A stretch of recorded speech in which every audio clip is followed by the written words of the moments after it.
The day my wife became the most hated mother in our kids' school, she was wearing pearls and baking gluten-free muffins for a charity sale. By sundown, those muffins were in the trash, the pearls were ripped off her neck, and half the town wanted her banned from school property. I watched it all unfold like a symphony. Because I was the one who wrote the damn sheet music. Madison was every principal's dream and every husband's trophy. She wasn't just active in the PTA, she was the PDA. Organized, charming, all teeth and grace. Teachers loved her. Moms envied her. Dads noticed her, but never said it out loud. At home, she played the part perfectly. Soft-spoken, nurturing, borderline step-forward. Made avocado toast like it was a sacred ritual. Called me babe, just enough to seem affectionate, not enough to be sincere. But it was the small things that gave her away. A little too eager to leave for supply runs. Text she'd laugh at but never explain. The subtle way she started locking her phone, something she never used to do. I wasn't suspicious at first. Just alert. Then one night she got careless. She was asleep, phone buzzing like a mosquito on cocaine. I glanced over. A message preview blinked on. Could still taste you after today. The closet was insane. Smiling face with Orn's Aaron, PDA dad. I didn't flinch. I just stared at it like it was written in blood. Aaron. That Aaron. Widowed PDA dad with a permanent tan, too many jokes, and teeth too white for someone not in Hollywood. He always lingered too long around Madison at school events. I used to think I was being paranoid. I wasn't. I unlocked her phone. Same password she thought I'd forgotten. What I found wasn't a flirtation. It was a goddamn pornographic novella. Weeks of texts. Photos. Plans. Him sending her videos in the school parking lot. Her bragging about how easy it was to sneak into the janitor's closet after hours. She even had a pet name for him. Mr. Fix-It. He called her Saint Slut. But the part that flipped a switch in my brain? She wasn't just cheating. She was laughing about it. About me. About the other moms. About how pathetic they were. How they'd never suspect St. Maddie. That's when I made the decision. Not to confront her. Not to beg or scream or cry. But to ruin her. See, someone like Madison survives by perception. Her whole identity was wrapped in image. Respectability. Sweetness. The illusion of virtue. So I didn't go for the heart. I went for the mask. First, I cataloged everything, texts, pictures, dates, places. Built a digital war chest. Then I took her phone and quietly removed her as admin of the school's parent WhatsApp group. Made a fake number and added it. Now I had access to the entire parent network, and she didn't even know she was locked out. Then came the messenger. Megan. Every school has a Megan, the mom who has zero tolerance for bullshit, lives for drama, and is secretly dying for a cause to rally around. I anonymously sent her the screenshots. The good ones. Not just the sex, oh no. The nasty comments Madison made about other people's kids. Including Megan's. That was the detonator. By noon the next day, the group chat had turned into a courtroom. Megan dropped the screenshots like a sniper. No warning, no commentary, just boom. Then she followed with, "This is the woman who volunteers around our children. This is what she really thinks of your families. Still thinks she deserves to represent us." The moms lost it. Shock turned to outrage. Outrage turned to pure social bloodlust. Screenshots were reposted. Side chats exploded. Some moms couldn't even look at her without shaking. One cried in the school parking lot because Madison had called her special needs son a PR prop. That wasn't even about the affair. That was just cruelty. By the time Madison even realized something was wrong, it was already a wildfire. She came downstairs that afternoon with her phone shaking in her hand, face pale. "Something's happening in the group chat," she said, voice cracking. "They're saying the most insane things. Someone posted fake texts. I swear it's not it." I cut her off with a look. Calm. Cold. "No one faked anything, Maddie." She blinked. "What?" I gave them the truth. And they finally believed it. She didn't cry right away. That came later. At first, it was denial. Her hands trembled as she scrolled through the flood of messages. Every line she read was another dagger twisting in real time. This is disgusting. I trusted her with my daughter. I can't believe she mocked our kids behind our backs. She's finished. She kept repeating that it was a misunderstanding, a setup, that the screenshots were fake, that someone was out to ruin her. I stood there and watched her scramble for a reality that no longer existed. What she didn't know was that I'd already played every card. By the time she opened her mouth to speak, Megan had sent a 13-page PDF to the school board, the PTA committee, and the principal, full of dates, screenshots, and Madison's own words. The affair was just the headline. The body of the scandal was her contempt for the entire school community. She didn't just cheat, she mocked, belittled, and humiliated people who trusted her with their kids. And trust me, nothing enrages a parent faster than realizing someone laughed at their child behind their back. The school moved fast. Too fast for her to spin it. That afternoon, she got an email. Effective immediately, your volunteer access is suspended pending formal review. That was the polite version. The real version? She was blacklisted. Finished. Her keycard deactivated. Her name removed from the spring fundraiser posters. But the social fallout, that's where it got personal. We live in a tight-knit suburb. You know the type. Where everything's manicured and everyone pretends to like each other until blood hits the water. Madison had spent years building this artificial kingdom, and now it was crumbling at her feet. I made sure of it. I'd already sent the screenshots to her gym group chat, to her yoga instructor, to her friend circle. All anonymously, of course. The women who used to sip chai lattes with her now crossed the street to avoid eye contact.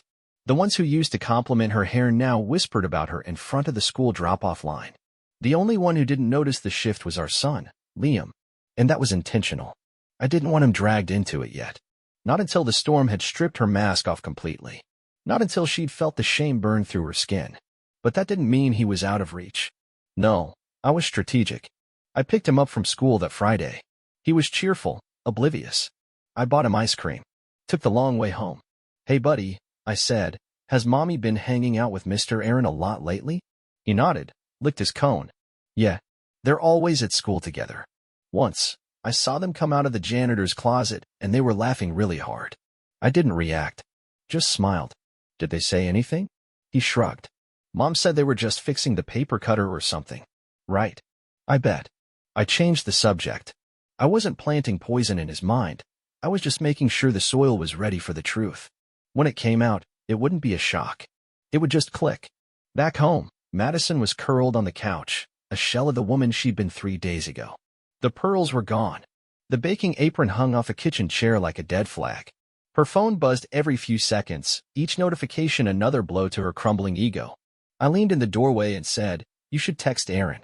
He's probably getting some heat too." She looked up with hollow eyes. He blocked me. I smirked. Of course he did.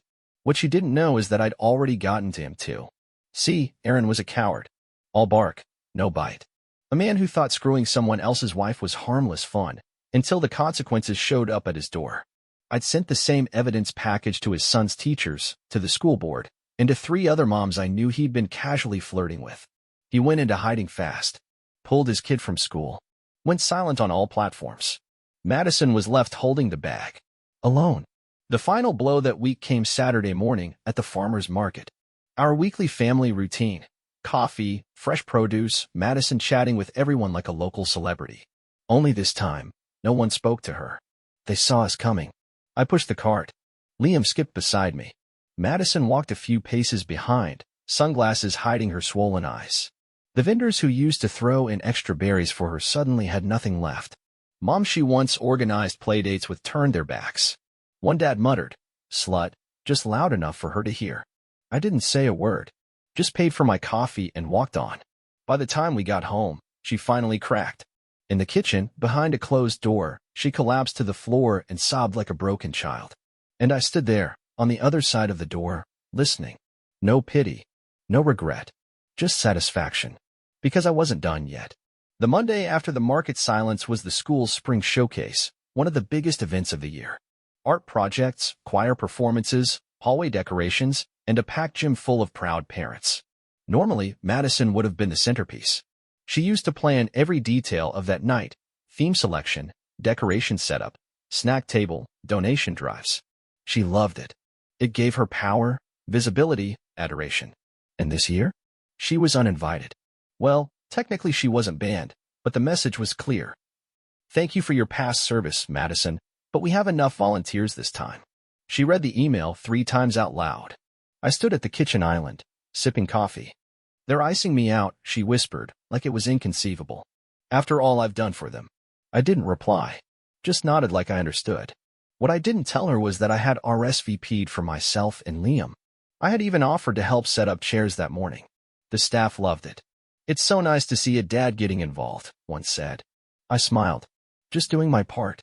That night, I dressed Liam in a crisp white shirt and new sneakers. He was hyped. His finger paint landscape was being featured in the front hallway. Madison sat on the bed, uninvited and unraveling. "You're going?" she asked, voice low. "Of course," I said. "Liam's counting on me." She didn't say anything. She just nodded, small and broken. I almost thought she wouldn't show. But I underestimated her ego. She arrived 10 minutes after the showcase started, hair curled, lips painted, heels clicking like war drums down the gym floor. She wore that PDA smile again, wide, tight, fake. The kind she used when she wanted to own the room. But the room didn't look back. Parents pretended not to see her. Teachers gave curt nods and walked away. One mom physically turned her body to block Madison from speaking to her kid. Another whispered, "You've got nerves showing up here." And I stood beside the snack table, sipping lemonade, watching it all unfold. The tension in the air was suffocating. People whispered behind cupped hands. Eyes cut sideways. Her presence tainted the entire event. She smiled harder, laughed a little too loud at things no one said, tried to compliment someone's dress and got ignored completely. Then came the art hallway. Each class had a row of paintings and drawings from the students. Parents took pictures. Kids pointed excitedly. Liam dragged me toward his piece, a colorful scene of a beach, with stick figures labeled me, Mom, and Dad. We knelt in front of it, smiling for a picture. Madison approached, cautiously, standing behind us. I turned, met her eyes, and gave her the same frozen smile she used to give strangers. "You made it," I said, neutral. She tried to speak. "Can I get a picture with him?" Before I could even respond, Liam blurted out, "Wait, did you see Mr. Aaron today, Mom?" Silence. Dead silence. I felt the air shift. A couple nearby parents, close enough to hear, stopped talking mid-sentence. One mom raised her eyebrows slowly and leaned toward her husband. Madison's face drained of color. "No, sweetie," she said, forcing a smile. "Why would you say that?" "You always used to hang out with him here," Liam said, still innocent. "In the closet room, remember?" Another silence. This one heavier, deader. I gently placed a hand on Liam's shoulder. "He doesn't come here anymore, buddy." Then I stood up, looked at her, voice calm. "He's not allowed around schools anymore." That line landed like a gunshot. Heads turned. Eyes widened. Someone gasped. Madison's expression collapsed into full panic. She looked around, her eyes darting like a cornered animal. No one came to her defense. No one interrupted. Everyone just watched. She turned and fled the hallway. That wasn't the climax. That was just the bloodletting. The next day, Megan posted in the parent group, "Thank you all for a wonderful showcase. Special thanks to the real volunteers who put in the work. Proud of our honest community." The word real wasn't just a jab. It was a nail in Madison's social coffin. She was removed from every group thread, every planning committee. Even her book club disbanded and reformed under a new name, without her. Her gym membership? Canceled due to code of conduct violations after a confrontation with another mom in the locker room. She went from queen bee to pariah in 6 days flat. But here's the interesting thing, she never publicly admitted anything. Never apologized. Never owned it. She just disappeared into the fog, hoping time would forgive what truth had exposed. She still lived in the house for now. Different rooms. Different lives. Liam didn't understand the full scope yet, but he knew something was broken. And as for me, I was just getting started. You know what's worse than being hated in public? Being unwanted in your own home. And that was always the end game. See, humiliation alone is messy, emotional. It makes people talk. But making her exile herself? That's power. That's surgical. I wanted her gone, but not by force. I wanted her to choose to leave. To feel like she had no place left to stand.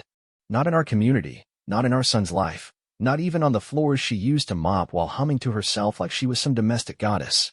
After the spring showcase disaster, she withdrew. Not all at once. At first, she tried to act like it would blow over. "This town has a short memory," she muttered one night, her voice brittle. But the town remembered. Every single day. There was no escape from it. It followed her everywhere. She went to the grocery store. The cashier pretended the scanner was broken and called someone else to take over. She tried to rejoin her yoga class. The instructor asked if she could sit this session out. People are uncomfortable. Even the barista at her favorite coffee shop started writing homewrecker on her cup instead of her name. She stopped going after the third time. But the real erosion happened at home. I didn't scream. I didn't gloat. I didn't even argue. I just ignored her. That broke her faster than shouting ever could. She'd walk into the kitchen in the morning, eyes puffy from crying all night, and find Liam and me already eating breakfast. I'd be helping him with his homework, packing his lunch, checking the weather for the day. Dad mode, 100%. She'd try to join in, make a joke, touch his hair, offer to drive him, and he'd just say, "Dad's got it." Not because I told him to. Because he didn't trust her anymore. Kids feel the shift long before they understand it. Liam used to run to her when he scraped his knee. No? He came to me. When he had a nightmare? It was my side of the bed he'd crawl into. He didn't hate her, yet. But he knew something was wrong. Deep down, instinctively, he stopped seeing her as safe. She'd try to insert herself into our little routines, and it was like watching someone knock on a door that no longer existed. One night she asked if we could do a movie night like old times. Liam asked, "Will Mr. Aaron be there?" That was the end of that. She left the room with tears in her eyes and locked herself in the downstairs guest room. I didn't follow. I turned the movie up louder. But here's where it gets interesting. She still had no idea just how far I'd gone behind the scenes. While she was busy avoiding the outside world, I was rebuilding mine. Quietly. Efficiently. I had already contacted a realtor friend of mine and started prepping the house for sale, under my name only, of course. She didn't have her name on the deed. I made sure of that years ago. She wanted to be just a wife, not a businesswoman. Fine by me. I cleaned up the finances, separated our accounts, froze any shared cards, and even moved a chunk of savings into a new fund under Liam's name, with me as the sole controller. She noticed, of course. Bank notifications, missing access, new passwords. "You're cutting me off," she said one morning, voice shaky. I didn't look up from my laptop. "No. I'm correcting a mistake. You can't just erase me from everything." I met her eyes, cold and flat. "Watch me." She stormed out like she still had the power to shake me. She didn't realize yet that she was just screaming into the void. I started leaving property listings open on the kitchen counter, beautiful townhouses and condos not in our area. Quiet neighborhoods where no one knew her name. I knew she'd see them. I knew she'd wonder if I was planning to move Liam and me away. But the best part? I wasn't. I wasn't going anywhere. She was. Because the walls were closing in, and the silence was suffocating her. The house, once her castle, had turned cold and sterile. Every room reminded her of what she'd lost. Every sound, Liam laughing in the other room, the door closing behind me when we left without her, was a reminder that she was now an outsider in her own life. Then came the final straw. Our anniversary. Normally, she made a big deal out of it. Even during the cold years, she'd still go through the motions, dinner reservations, overpriced cards, candles in the bedroom she hadn't touched me in for months. This time, she tried something different. She bought a bottle of the wine we had at our wedding and left it on the dining table with a note. "Can we talk? I miss us." I came home, saw the setup, and left it untouched. Instead, I walked past it, kissed Liam on the head, and asked if he wanted to go get burgers. He jumped up, grabbed his hoodie, and we left. We came back 2 hours later. The wine bottle was smashed in the trash, the note torn in half. She was gone. Not far, just the guest room again. But something was different this time. She didn't come out the next morning. Didn't ask to help with Liam. Didn't make coffee. She was fading, like a ghost in her own house. I gave it 3 more days before I knew she'd break. And she did. I came home from work Thursday and found her packing a suitcase in silence. No rage. No tears. Just quiet, broken resignation. "I'm going to stay with my sister for a while," she mumbled. I stood in the doorway, arms crossed. "Good idea. I just need space." "You've had nothing but space." She winced. Like every word I said physically hurt her. And then she asked it, her voice barely a whisper. "Is there anyone else?" I looked her dead in the eyes. "There's everyone else." She left that night. No goodbye to Liam. No hugs. No final words. Just a suitcase, a broken ego, and a reputation that still burned behind her like a wildfire she couldn't outrun. And the best part? I never laid a hand on her. Never screamed. Never begged. I just opened the door and made the inside colder than the world outside. You'd think after being socially burned, publicly shamed, and domestically erased, she'd have the dignity to disappear. But Madison wasn't wired like that. See, Narcissists don't process shame like normal people. They don't see consequences, they see obstacles. Temporary problems to be charm-bombed, cried through, or manipulated around. She wasn't done. Not yet. She thought her exile was a chapter. She didn't realize it was the epilogue. Weeks passed. Peace returned like rain after wildfire. Liam laughed more. Slept better. I had energy again. The house was lighter, cleaner, warmer. Every trace of her perfume, her voice, her suffocating presence faded like smoke. She didn't call. Not at first. Instead, she posted. At first, it was subtle photos of coffee with vague captions like, "Healing is a journey." Then came the guilt-baiting. "One day, people will know the truth. Until then, I have to stay strong for my son." Your son? The one you left without a goodbye? Then came the pity campaign.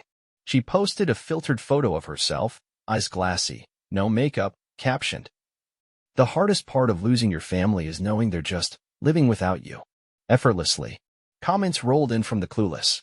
"Stay strong, queen. You're a great mom. Whatever happened, I know it wasn't all your fault." She didn't tag me, but she didn't have to. People knew. That was her test balloon, her attempt to gauge whether the world would tolerate a comeback. I let it float. I didn't respond. I didn't correct her. I didn't give her a headline to cling to, because the real blow was still loading. A few days later, she called. I let it ring. She texted, "I just want to talk. Please." Still ignored. But I knew her. She wouldn't stop there. And I was right. One Friday afternoon, I came home and her car was in the driveway. Liam was at a friend's house. She was sitting on the porch, suitcase by her side, hands folded like she was posing for a forgiveness egg campaign. She stood as I approached. "I just need 10 minutes. You don't live here." Her face twitched. "It's still my home." "No, Madison. It used to be your stage. Now it's mine." She followed me to the door like a dog behind its former master. I let her in quietly, coldly, not because I had any intention of reconciling, but because I wanted her to see it. The changes. The framed photos of Liam and me at the spring showcase. The new curtain she never picked. The flowers that stayed alive now that she wasn't killing them with overwatering and neglect. I watched her eyes scan the space, looking for some sliver of herself. She found nothing.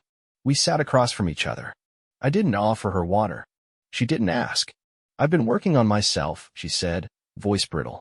"I've been seeing someone. A therapist. I've realized I was lost. I don't know who that person was, the one who hurt you. Who hurt Liam." I let the silence stretch long enough to make her squirm. "You weren't lost," I said finally. "You were just unchecked." Her lip quivered. I didn't flinch. "I want to come home," she said. "Just for a little while. To see Liam. To rebuild, slowly." I leaned back in the chair and smiled. "You know, that might have worked. If you hadn't blown your last chance before you ever left." She blinked, confused. "See," I continued, "you thought the showcase was the collapse. The exile. But you missed the last nail in the coffin. The real exile happened 2 weeks ago. You just didn't hear the door seal shut." She narrowed her eyes. "What are you talking about?" I filed for sole custody. Her face froze. Color drained. "No, you didn't," she whispered. I slid the papers across the table. Not the originals, just copies I kept on hand for moments like this. She stared. Date stamped. Processed. Every accusation backed by screenshots, messages, school records. Statements from parents, and yes, Megan even wrote one. Voluntarily. Signed and notarized. I let the silence choke her. "You'll have visitation rights," I added. "Supervised. Twice a month. Neutral location." She looked up at me, hollow and shaking. "You're taking my son away." I stood up, slowly. Walked to the hallway. Returned with Liam's backpack.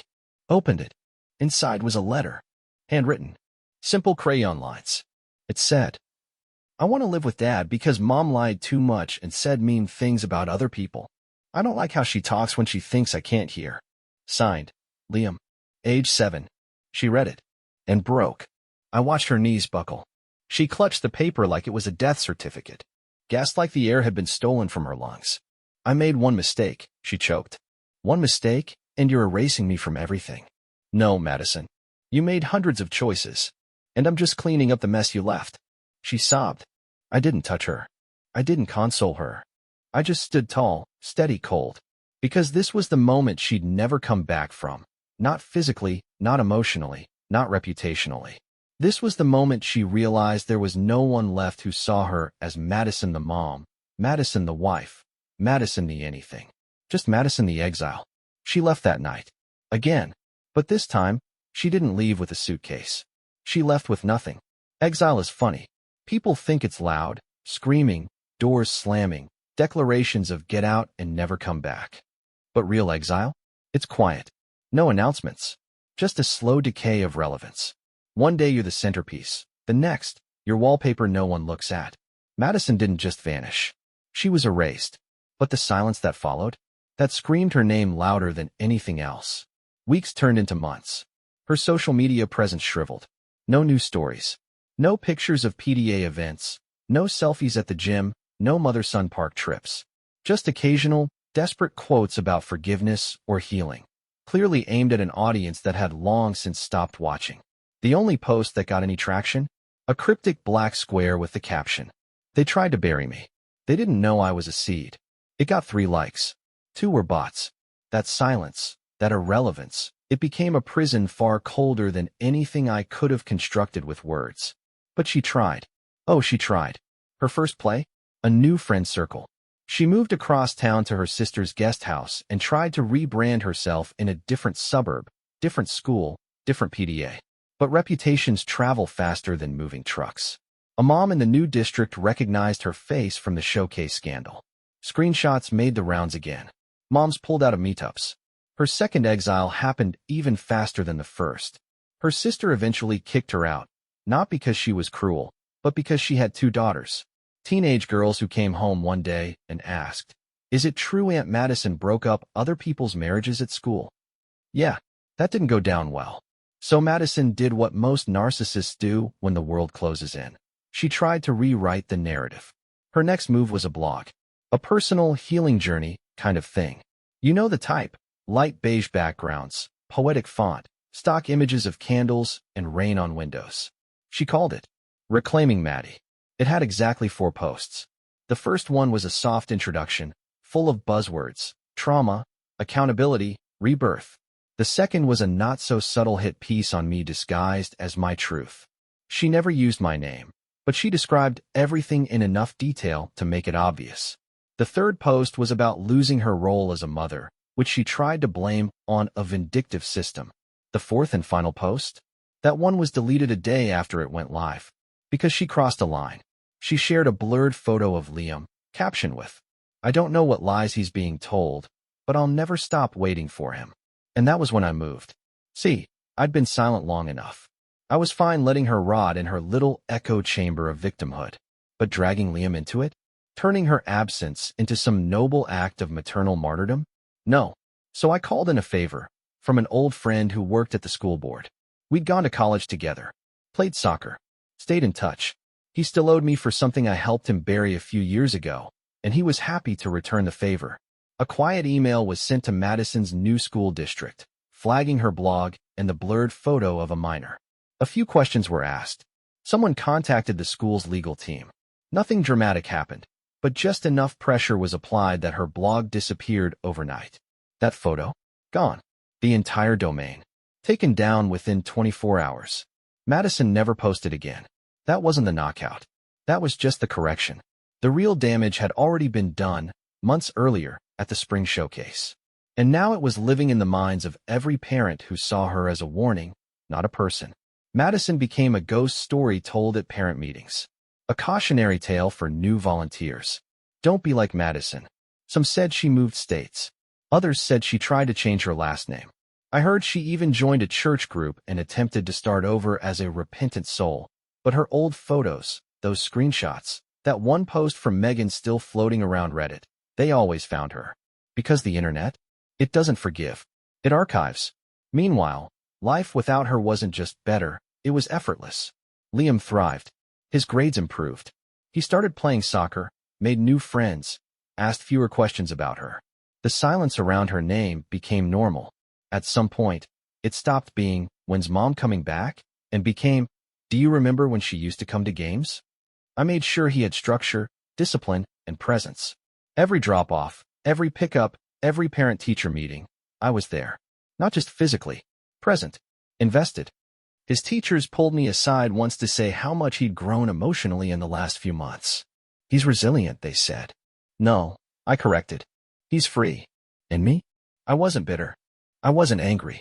I didn't need revenge anymore because revenge had morphed into routine, into peace, into her absence being the best thing she ever gave me. But the best twist came unexpectedly 6 months after the blog vanished. A new mom joined our PDA, divorced, sharp, smart as hell. One night after a planning session, we grabbed coffee and she said, "You're Liam's dad, right?" "Yeah." She looked at me carefully. "Madison's your ex?" I raised an eyebrow. "You knew her?" She smirked. "No, but I've heard about her. The showcase thing. The screenshots. The way she used to run everything like it was her kingdom." I didn't say anything. She leaned in. "You did it right. Whatever you did to get your kid out of that. That was surgical." That was the first time I smiled about it in public. And that's when I realized. She didn't just lose her role. She didn't just lose her reputation. She lost her legacy. Because even in circles she'd never touched, her name had weight. Bad weight. And mine? Mine was steady. Solid. Respected. She tried to become a myth. But I made sure she became a warning label. There's a difference between staying quiet and staying gone. For a while, I thought Madison had finally accepted her fate. She went dark online, stopped trying to manipulate the narrative, stopped calling, stopped lurking. But silence isn't surrender. Not for people like her. It's just a coil waiting.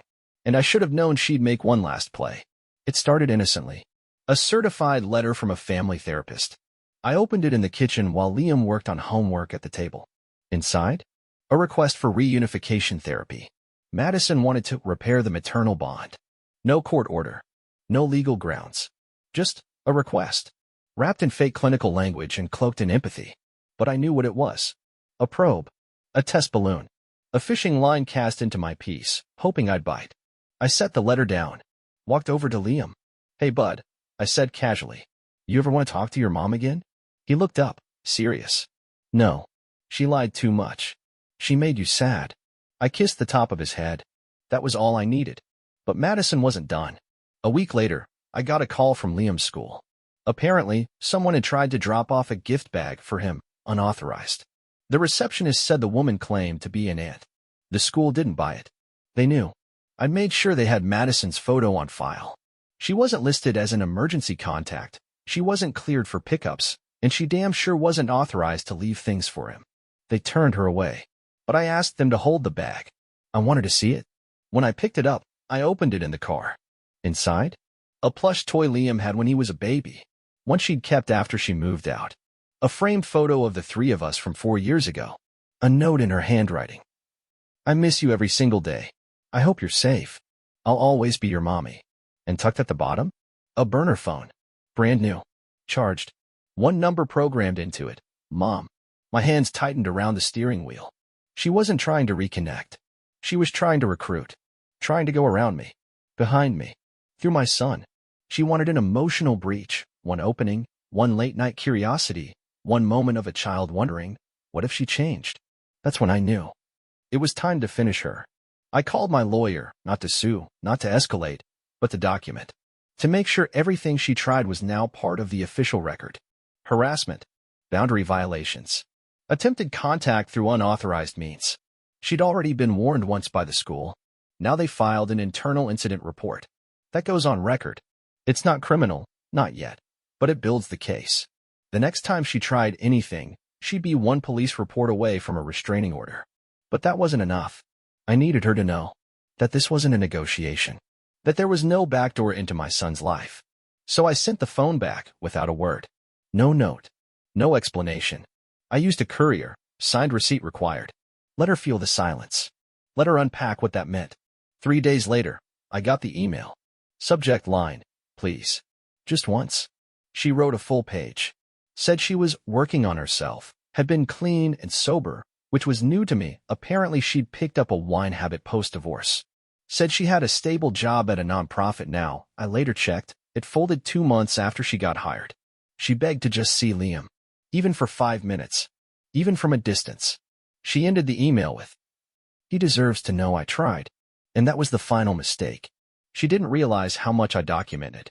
how deeply I'd entrenched my version of the truth into every institution we touched: school, court, social circles. The truth wasn't just a story anymore. It was infrastructure. So I wrote back, once. Madison, you're right. He does deserve to know you tried. He deserves to know you tried to manipulate him with gifts and photos and burner phones instead of owning your actions. He deserves to know you tried to walk into his school pretending to be someone else instead of showing up as yourself, with honesty and remorse. He deserves to know you tried to rebuild your image, not your integrity. And he will know all of it. When he's older. When he asks. Because I'll tell him the truth. You didn't try to fix anything. You tried to regain control. You tried, and you failed. Do not contact us again. I never heard from her again after that. Not directly. But I kept my ear to the ground. Quiet intel. A friend at the DMV mentioned she'd applied for a name change. First and last. Total rebrand. A few months later, I heard she'd moved out of state, coastal town, cheap rent, new job at a wellness center. Teaching yoga to burned-out moms. She became the thing she used to mock. A cautionary tale in activewear. But the beautiful, final irony? Even with the new name, even in a new city, people still found her. Her old blog posts were screenshotted. Her showcase scandal lived on Reddit. A Pinterest board she forgot to delete still linked to her old mom influencer Instagram account. One bad search, one curious coworker, and the whole story resurrected like a virus. Because Madison wasn't a person anymore. She was a case study. And me? I kept building. Liam thrived. I met someone, not a replacement, not a rebound, just better. A woman with depth. Integrity. Who actually listened when Liam talked about Minecraft for 30 minutes and didn't fake a smile. A woman who never once asked me to explain the past, just showed up, present, for the future. And Liam? One night at bedtime, after a soccer win, he looked up at me and said, "Dad, I don't think Mom's ever coming back, huh?" I shook my head. "She's not." He nodded once, thought about it, then said, "Good. There's a difference between being forgotten and being erased. When people forget you, it's a mercy, a kindness. You slip away into irrelevance. But when you're erased, your story is replaced with a better one. And in Madison's case, that's exactly what I did. Not just for revenge, not just for Liam, but to make sure no version of her truth survived. Let me explain. After the failed contact attempts, the burner phone, the therapist letter, and the final email shutdown, Madison was well and truly gone. New name, new town, new life. But you know what she never got? Closure. Because I never gave her a chance to rewrite the story. And when you're someone like Madison, whose entire identity was built on being seen, the worst punishment isn't being hated. It's being replaced. So I got to work. It started with the Community Archive Project. Yeah, it sounds innocent, but trust me, it was a scalpel. One of the newer PDA board members, the sharp woman I mentioned earlier, divorced, blunt, real, had this idea to put together a digital photo album of the last 10 years at our school. A collection of class projects, events, fundraisers, and community highlights. Something for parents to show their kids one day. She asked me to help organize it. Of course I said yes. I curated the hell out of that archive. I combed through every photo, every event, every committee. And I didn't just delete Madison, I made it so she was never there. Her face, blurred or cropped. Her name, gone from any list. In the final digital album, viewed by over 500 parents and staff, Madison appeared once as a blurry figure in the background of a Halloween event. Not smiling. Not speaking. Just there. Barely. I didn't stop there. The new PDA wanted to rebrand the annual spring showcase, the one she used to rule. They held a vote on name ideas. I suggested. Fresh start. It won unanimously. The next showcase was a triumph. Bigger than any Madison had ever organized. More diverse, more inclusive, better coordinated. And at the closing remarks, the new president got up on stage and said, "This event is about second chances, growth, and leaving behind what no longer serves us. Let this be a celebration of what we can become when we let go of what we were." No one said her name, but everyone heard it. Still, that was all subtle. Background radiation. I wanted one final move, something she couldn't ignore. Something permanent. So I told our story. Not just here. I submitted a long-form version of the experience to a parenting blog. Anonymous. Cleaned up for public reading, but brutally honest. It wasn't a hit piece. It was a cautionary tale. I titled it, "When the Mask Comes Off, Co-parenting with a narcissist who refuses to co-parent. It got published. Went semi-viral. Dozens of comments from single parents, school staff, even therapists who said, "Thank you for showing what this looks like from the inside." Somehow, some way she saw it. Because 2 weeks later, she reactivated her Instagram. Posted a single story. White background. Black text. Funny how people tell their truth without naming names. Don't believe everything you read. No one responded. No one reposted. Not a single like. She deleted it after 12 hours. And that's when I knew the mirror had reached her. She saw what everyone else now saw. She wasn't just gone, she was irrelevant. A joke. A memory too awkward to bring up. The only person still haunted by her was herself. Meanwhile, my life moved forward. Liam started middle school. His first science fair, his first real best friend, his first crush. He asked if we could cook dinner together more often, like a team. He asked if he could invite my new girlfriend to his soccer game. We said yes. She came. Cheered the loudest. That night, over burgers, Liam said something I'll never forget. She feels like what a mom is supposed to be. I didn't say a word. But inside, that was the last puzzle piece. The final click. Not a replacement, not a mask, but a real presence. Something Madison could never fake. And to make it all airtight, I updated my will. Filed a new guardianship clause. Liam would go to my brother and his wife if anything happened to me. Madison? Not even mentioned. No challenge, no loophole. I locked it down tighter than Fort Knox. I burned the last thread. She can't come back. Not legally. Not socially. Not emotionally. Madison used to say, "It's not over until I say it is." Well, now, I said it. And she has no voice left to respond. I didn't expect to see her again. Not after the blog, not after the school archive, not after she ghosted the state like a fugitive running from the weight of her own name. But these things, they never stay buried. Not really. It happened at a school fundraiser 2 years later. Not Liam's school, he was in middle school by then. Thriving. This was for a different elementary. My new girlfriend's daughter was a student there, and we were both on the volunteer committee. It was a carnival theme. Bounce houses, cotton candy, little stage acts. A real suburban sugar-coated chaos event. I was manning the prize booth, of all things. Liam was helping. He'd become the cool older kid to the younger ones, handing out tokens and teasing them in that calm, confident way that only comes when a kid is safe. Whole. Then she walked in. At first, I didn't recognize her. She was thinner. Older. Hair dyed darker, shoulder length now. Sunglasses too big for her face. She wore the expression of someone who'd spent a long time learning how to be invisible. But I knew the walk. The way she scanned the crowd, not looking at anyone, but around them. Always searching for who was watching her. Not out of paranoia, out of habit. That performative self-awareness she never could shake. She moved toward the arts and crafts booth. No one approached her. No one even seemed to notice her. But I did. Liam looked up from the table, saw where my eyes had gone, followed my gaze, and his expression changed. It wasn't fear. It wasn't anger. It was disgust. Quiet. Controlled. Familiar. "Is that her?" he asked, low. I nodded once. "What do you want to do?" He shrugged. "Nothing." That word carried more power than a punch.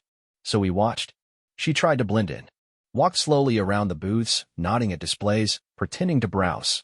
At one point, she picked up a handmade bracelet and turned it in her fingers like she was actually considering it. But the cracks showed fast. A woman at the snack stand did a double take, recognized her, and whispered to the man beside her. He turned, frowned, and nudged someone else. The chain reaction started. Subtle, but unmistakable. Eyes narrowing. Heads turning. Whispers rising like steam. She felt it. Madison always knew when the room shifted. Her spine straightened. Her eyes darted for an exit, but her feet didn't move. She stood there, trying to play it cool, trying to hold her ground like she used to. But the power she once had? It wasn't there. Then someone spoke. It wasn't loud. It wasn't cruel. It was just a simple question from a woman near the lemonade stand. Do they even let her near schools again? The words cut through the air like glass. I watched Madison flinch. She turned her head slightly, I searching for an anchor. She looked at me. Our eyes met. I didn't nod. I didn't wave. I didn't smirk. I just looked through her. Like she wasn't a person, just a glitch in the background of a perfectly working world. She tried to recover. Lifted her chin, turned back to the bracelet table. Then came the worst moment of all for her. A little girl, no older than 7, tugged on her mom's arm and pointed at Madison. That's the mean lady from the story, right? The mom whispered something fast and rushed her away. That's when Madison dropped the bracelet. Didn't buy it. Didn't pick it up. She just left it there on the table and walked. No, escaped, toward the parking lot. Quick steps. Shoulders tight. Her sunglasses no longer a shield. No one followed. No one called after her. No one cared. Except Liam. He watched her go, then turned to me. She looked sick. She is, I said. Just not the kind anyone can fix. And that was it. She was gone again. But this time, not with drama. Not with defiance. She left like a stranger who didn't belong. Like someone who knew the world had moved on without her and wasn't ever coming back. Later that night, after we cleaned up, my girlfriend came over. Her daughter was asleep on the couch, face painted like a tiger. I think I saw someone you used to know, she said cautiously. Yeah, I replied. She used to be someone I knew. Now she's just someone who used to be known. She nodded. Didn't press. That's the kind of woman she is, solid, grounded. She didn't need to dig up ghosts to feel important. She just focused on the life right in front of her. The one we were building. The one Madison would never be part of. And you know the craziest part? The next day, Madison's name came up in a mom forum again, someone asking if the rumors from that old school drama were true. Someone else dropped the Reddit thread, the screenshots, the anonymous parenting blog post. The answer was always the same now. Yeah, it's true. And no one ever saw her again. But I did. And I watched her leave. For the last time. There was no funeral. Not literally, of course. Madison's still alive somewhere. But the version of her that once ruled bake sales and committee meetings, the woman who smiled while lying and posed while betraying, she died the moment she realized no one was listening anymore. And no one sent flowers. It's been 3 years. 3 full years since she was erased, bit by bit, layer by layer, until there was nothing left to mourn. And I'd be lying if I said I thought about her much anymore. Because the truth is, you don't miss silence until you remember the noise. My life is full now. Not busy, full. There's a difference. Liam is 14. Taller than me now. Still has the quiet steel in him. Still hates lies. He hasn't asked about her in over a year. He's got his own world now, friends, crushes, soccer games, music I don't understand. But we talk. Every day. No walls between us. He knows what she did. He's old enough now to grasp it without sugarcoating. I don't hate her, he said once. I just don't think she's a real person. Not to me. It was the most honest thing I'd ever heard. And my relationship? Stable. Strong. No drama. No games. My partner's not trying to be perfect. She's just present. She doesn't perform. She just shows up. She knows about Madison. All of it. I never had to explain. Just laid it out on the table once, and that was it. She nodded, absorbed it, and never brought it up unless I did. That's what trust feels like when it's not constantly being tested. But this last part of the story? This final note? It's not about me, or Madison, or revenge anymore. It's about something more dangerous to someone like her than any courtroom or social media blast. It's about being forgotten. Let me paint it for you. A few months ago, we hosted a backyard dinner for a small group of friends. Nothing dramatic. Just fire pit, wine, music, laughter. One of the moms there used to be Madison's closest friend back in the PDA days. Let's call her Emily. Midway through the night, Emily turned to me and said something casual. Just offhand. Remember when the PDA was a mess? There was that lady. What was her name? God, she was everywhere for like a year. She couldn't remember Madison's name. She literally forgot it. I looked at her. Smiled. No idea. Long time ago. And we moved on. You want to know what real revenge looks like? It's when your name disappears from the mouths of people who used to fear you. It's when you show up somewhere and no one turns.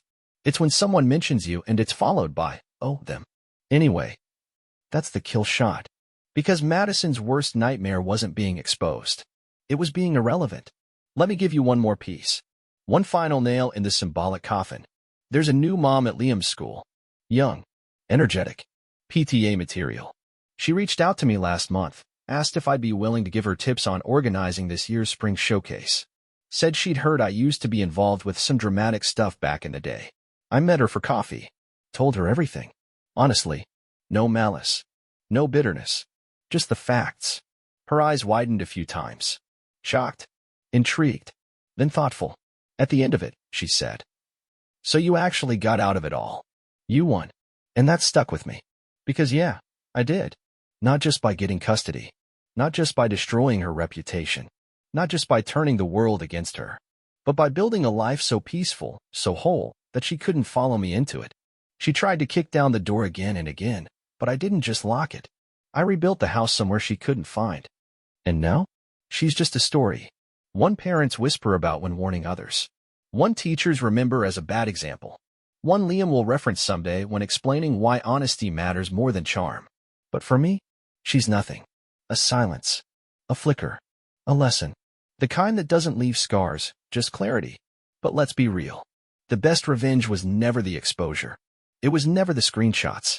It was waking up every morning and realizing she was the one who lost everything, and I didn't lose a damn thing. If you ever meet a Madison in your life, smiling, selfless, stunning on the outside, look deeper. Look for the silence underneath. And remember, when the mask slips, don't try to fix her. Bury her with it still on. You'll sleep better. I know I do.